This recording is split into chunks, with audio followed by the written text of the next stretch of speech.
4 اوقات ایسے ہیں کہ جن میں بچہ سننے کے موڈ میں ہوتا ہے، کچھ سیکھنے کے موڈ میں ہوتا ہے، یعنی لرننگ موڈ میں آ جاتا ہے۔ ان میں سے پہلا وقت یہ ہے کہ جب بچہ سواری پر سوار ہوتا ہے، اس وقت بھی وہ لرننگ موڈ میں آ جاتا ہے۔ عموماً آپ نے دیکھا ہوگا چھوٹے بچے جب سواری پر سوار ہوتے ہیں تو وہ طرح طرح کے سوالات کرتے ہیں۔ جہاں سے گزریں گے کوئی چیز دیکھ لی، ان کے لیے نہیں ہے، پتہ نہیں ہے ان کو، تو وہ پھر اس کے بارے میں سوال کریں گے۔ اب جو ہے بچے سوالات کرتے ہیں، والدین بجائے جوابات دینے کے، والد کہتا ہے پتہ نہیں افلاطون کہاں سے آ گیا ہمارے گھر میں، سوال پہ سوال کیے جا رہا ہے، اور ماں کہتی ہے اس کی تو زبان ہی بند نہیں ہوتی، ابھی میں اس کی خبر لیتی ہوں۔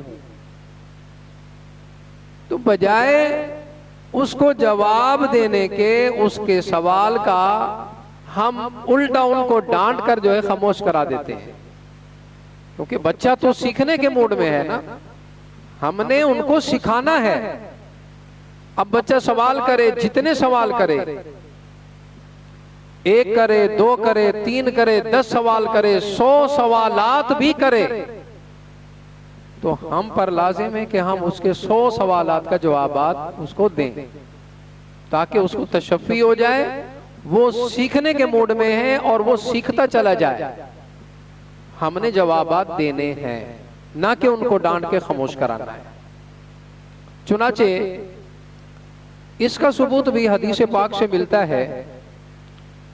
حضور نبی اکرم شفیع امم صلی اللہ تعالی علیہ وآلہ وسلم کے پیچھے سواری پر ایک بچہ سوار ہوا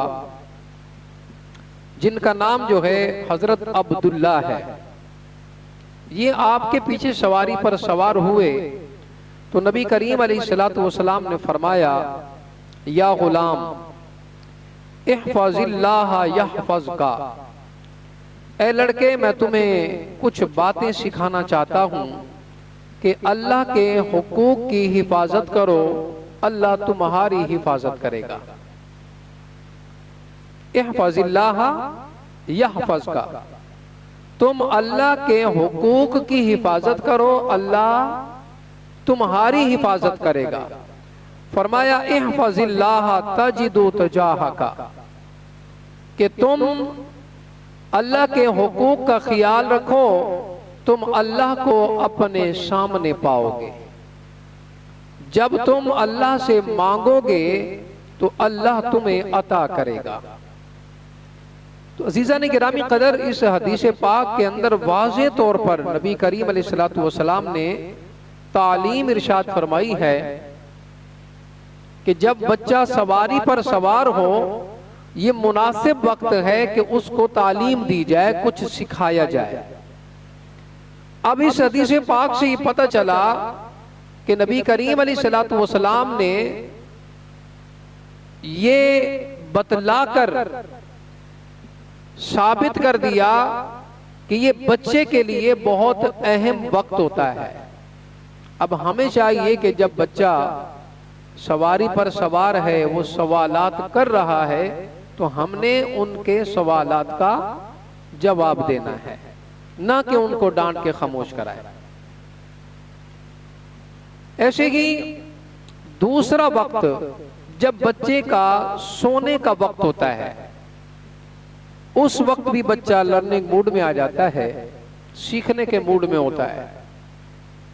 عموماً آپ نے دیکھا ہوگا جب بچہ یا کوئی بچی چھوٹی سونے کا وقت ہوتا ہے تو وہ اپنی ماں سے جو ہے کہتی ہے، مما مجھے کوئی کہانی سناؤ۔ وہ سیکھنا چاہتی ہے، وہ کہتی ہے مجھے کچھ باتیں بتاؤ۔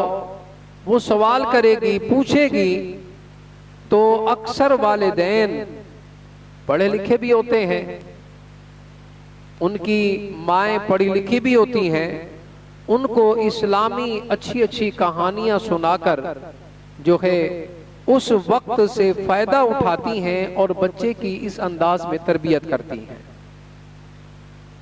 لیکن ایسا بھی دیکھا گیا ہے، مائیں پڑھی لکھی نہیں ہوتی، اسلام کا انہیں پتہ نہیں ہوتا، دین کا پتہ نہیں ہے، بچہ یا بچی جب کہتی ہے کہ مجھے کہانی سنائیں تو ماں اس کو جو ہے جناب والا بلی کی کہانی سنائے گی، چوہے کی کہانی سنائے گی، چھپکلی کی کہانی سنائے گی، دیگر جو ہے ایسی کہانیاں سنائے گی جو بے فائدہ ہوں گی، فائدہ مند نہ ہوں گی، بے فائدہ ہوں گی۔ اللہ کی بندی، اگر تو نے قصص الانبیاء پڑھے ہوتے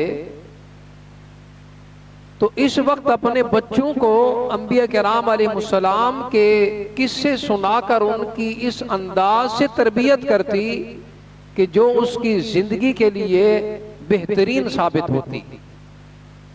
لیکن مائیں پڑھی لکھی نہیں ہوتی، دین کا پتہ نہیں ہوتا، قصص الانبیاء نہیں پڑھے ہوتے، اس لیے وہ ان کو اس طرح کی کہانیاں نہیں سناتی۔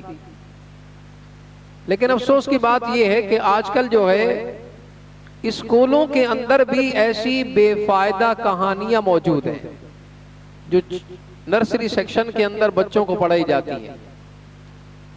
بڑی مشہور کہانی اس میں جو ہے 5 چوہے مل کر چلے کرنے شکار ہیں جی، تو راستے میں جب وہ گئے تو ان چوہوں نے جو ہے مل کر جناب والا جشن منایا، وہ بین بجانے لگے ہیں جی، پھر جو ہے ان میں سے ایک چوہا پیچھے رہ گیا ہے۔ اس طرح کی یعنی عجیب طرح کی کہانیاں ہیں، یہ کہانیاں سنا سنا کر جو ہے نا بچوں کو بے فائدہ باتیں بتلا کر جو ہے وہ وقت ضائع کیا جاتا ہے۔ اب اس کہانی سے یہ 5 چوہوں کی جو کہانی اسکولوں کے اندر بھی پڑھائی جاتی ہے، اس سے فائدہ کیا ہے؟ اس کی جگہ پہ ہونا تو یہ چاہیے تھا کہ وہ کوئی ایسی اسلامی جو ہے کہانی رکھتے جو بچے کے لیے کارآمد ثابت ہوتی۔ تو کہنے کا مقصد یہ ہے کہ بے فائدہ کہانیاں نہ سنائی جائیں، فائدہ مند کہانیاں سنائی جائیں۔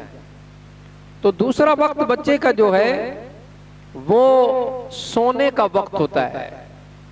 اس وقت میں بھی بچوں کا خیال رکھا جائے، ان کو اچھی اچھی باتیں بتلا کر اس انداز سے جو ہے ان کی تربیت کی جائے۔ اور جب ہم اچھے قصے انہیں سنائیں گے، اور کوشش یہ کیا کریں کہ زیادہ سے زیادہ بچوں کو قصے سنایا کریں، اچھی اچھی اسلامی کہانیاں سنایا کریں، کیونکہ بچہ کہانیوں کے ذریعے سے زیادہ سمجھتا ہے۔ دوسرا وقت یہ ہے اس کا لرننگ موڈ میں آنے کا۔ تیسرا وقت یہ ہے کہ جب بچہ دسترخوان پر بیٹھتا ہے کھانا کھانے کے لیے، یہ وقت بھی اس کے لیے بڑا مناسب وقت ہوتا ہے۔ اس وقت بھی بچہ لرننگ موڈ میں آ جاتا ہے، سیکھنے کے موڈ میں ہوتا ہے۔ اس وقت بھی اگر بچے کی تربیت اچھے انداز سے کی جائے، اس کو سمجھایا جائے، بتلایا جائے، کوئی اس کے ذہن کے اندر بات ڈالی جائے، تو یہ وقت بھی بڑا مناسب وقت ہوتا ہے، بچہ سیکھتا ہے۔ اور جب اس وقت اس کی تربیت اچھے انداز سے ہو جائے تو پھر یہ بچپن کی باتیں جو ہیں یہ زندگی بھر نہیں بھولتی، یہ تربیت کارآمد ہوتی ہے۔ چوتھا وقت جو ہے جب بچہ بیمار ہوتا ہے، جب بیمار ہوتا ہے اس وقت بھی بچہ لرننگ موڈ میں آ جاتا ہے، اور وہ یہ چاہتا ہے کہ مجھے کچھ سکھایا جائے، مجھے کچھ بتلایا جائے، وہ سیکھنے کے موڈ میں ہوتا ہے۔ اس وقت بھی بچے کو اگر اچھے انداز سے اس کی تربیت کی جائے، اس کو کچھ بتلایا جائے، اہم باتیں اس کو بتائی جائیں، تو اس وقت بھی بچہ سیکھ جاتا ہے اور سیکھنے کے موڈ میں ہوتا ہے۔ چنانچہ ایک یہودی تھا،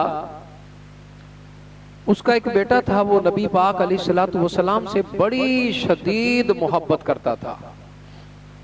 ہمارے نبی کی یہ شان ہے کہ کفار کے بچے بھی، یہودیوں کے بچے بھی ہمارے پیارے کریم آقا علیہ الصلوۃ والسلام سے محبت کیا کرتے تھے۔ یہ میرے آقا کی شان ہے، یہ میرے آقا کریم علیہ الصلوۃ والسلام کا مقام ہے کہ ہر ایک آپ علیہ الصلوۃ والسلام سے محبت کیا کرتا تھا۔ اب وہ بچہ یہودی کا تھا، نبی کریم علیہ السلام سے بڑی شدید محبت رکھتا تھا۔ ایک مرتبہ ایسا ہوا کہ وہ بچہ بیمار ہو گیا۔ اب نبی کریم علیہ الصلوۃ والسلام کو معلوم ہوا کہ وہ بچہ جو مجھ سے محبت کرتا ہے وہ بیمار ہو گیا ہے، تو نبی کریم علیہ الصلوۃ والسلام اس کی تیمارداری کے لیے، تبا پرسی کے لیے آپ علیہ الصلوۃ والسلام نے ارادہ فرمایا کہ میں اس کی تبا پرسی کے لیے جاؤں گا۔ نبی کریم علیہ الصلوۃ والسلام جو ہے اس کے گھر تشریف لے گئے تبا پرسی کے لیے، اور جب اس کو پتہ چلا بچے کو کہ نبی کریم علیہ الصلوۃ والسلام مسلمانوں کے نبی میرے گھر میں تشریف لائے ہیں، وہ اپنی قسمت میں جو ہے نا ناز کرنے لگا، بڑا رش کرنے لگا، دل ہی دل میں اتنا خوش ہوا کہ مسلمانوں کے نبی اتنی اعلیٰ ہستی، اعلیٰ شخصیت میرے گھر میں آ گئے۔ اور جب اس یہودی کے بچے نے یہ منظر دیکھا اور اس یہودی نے دیکھا جس کا وہ بچہ تھا، وہ بھی بڑا خوش ہوا اور کہنے لگا کہ کتنی اچھی ہماری قسمت ہے کہ مسلمانوں کے نبی امام الانبیاء جن کا مقام و مرتبہ اتنا اعلیٰ ہے کہ تمام انبیاء کے سردار ہیں، وہ ہمارے گھر میں تشریف لائے ہیں، باوجود اس کے کہ وہ جانتے ہیں ہم یہودی ہیں، پھر بھی آپ علیہ الصلوۃ والسلام ہمارے گھر تشریف لائے، میرے بچے کی عیادت کے لیے آئے ہیں، تبا پرسی کے لیے آئے ہیں۔ تو نبی کریم علیہ الصلوۃ والسلام اس بچے کے پاس بیٹھ گئے، آپ نے تبا پرسی کی، اور آپ علیہ الصلوۃ والسلام نے اس موقع پر اس بچے سے کہا کہ اے بچے، میں تمہیں اللہ کی طرف بلاتا ہوں، میں تمہیں دین حق کی دعوت دیتا ہوں، کلمہ حق پڑھ کر دین حق کو تسلیم کر لو، راہ راست پر آ جاؤ۔ اب وہ بچہ جو ہے اپنے والد کی طرف دیکھنے لگا کہ میرے والد کیا کہتے ہیں، کہیں ایسا تو نہیں کہ میرے باپ ناراض ہو جائیں۔ جب اس نے بڑی حسرت بھری نگاہوں سے اپنے والد محترم کی طرف دیکھا تو ان کے والد نے کہا، بیٹا ابو القاسم تشریف لائے ہیں، یہ آپ کی تبا پرسی کے لیے آئے ہیں، اور جو یہ کہتے ہیں نا تم مان لو۔ جو یہ کہتے ہیں تم مان لو۔ عزیزان گرامی قدر، میرے نبی علیہ الصلوۃ والسلام نے اس بچے کو دین حق کی دعوت دی تو بچے نے فوراً کلمہ پڑھا اور دائرہ اسلام میں داخل ہو گیا۔ اب بچہ بھی دائرہ اسلام میں داخل ہو جاتا ہے، اور اس کی برکت سے وہ یہودی بھی دائرہ اسلام میں داخل ہو جاتا ہے۔ اب آپ دیکھیں کہ یہ مناسب وقت تھا تعلیم دینے کا، بچے کی تربیت کرنے کا، کہ جب بچہ بیمار ہوتا ہے اس وقت بھی لرننگ موڈ میں آ جاتا ہے، اس وقت بھی وہ چاہتا ہے کہ مجھے کچھ سکھایا جائے، مجھے کچھ بتلایا جائے۔ تو عزیزان گرامی قدر، یہ وقت بھی بڑا مناسب ہوتا ہے، جب بھی کوئی بچہ بیمار ہو تو اس وقت اس کو بڑی اچھے انداز سے اس کی تعلیم و تربیت کی جائے۔ جو بات اس وقت آپ اس کے ذہن میں ڈالیں گے وہ کبھی جو ہے اس بات کو فراموش نہیں کرے گا، وہ اس کے ذہن نشین ہو جائے گی اور ہمیشہ پختہ ہو جائے گی اور اس کے ذہن میں رہے گی۔ تو یہ چوتھا وقت بھی بڑا مناسب اور اہم وقت ہے۔